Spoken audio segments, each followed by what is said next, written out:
Ako rin halos nagdamag ako ng BCG.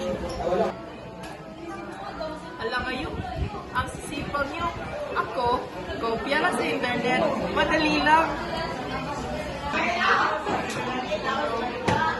Uy, Kendrick, Relax ka lang. Hindi naman malalaman ni Miss Tapos.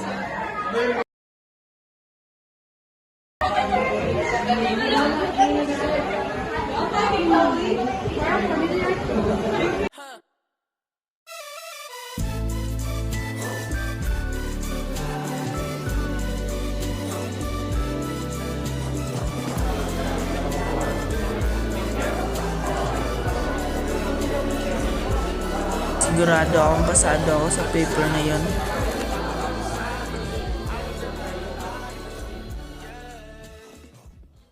Kenji, kailangan natin mag-usap ngayon na.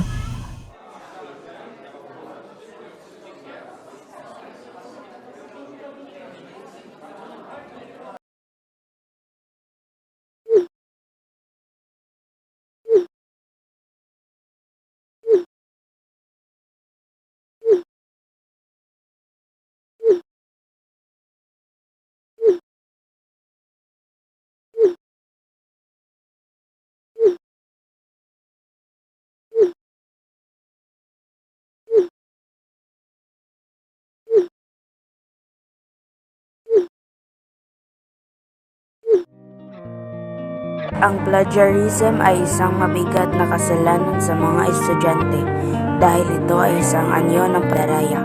Kapag kinokopya mo ang gawa ng iba nang walang tamang pagkilala, hindi mo lang nilaloko ang iyong guro, kundi pati ang iyong sarili.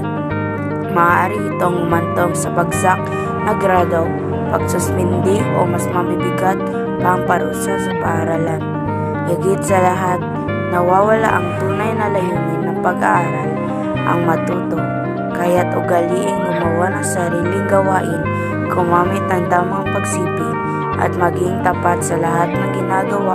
Mas mahalaga ang pagsisikap at integridad kaysa sa madaling paraan.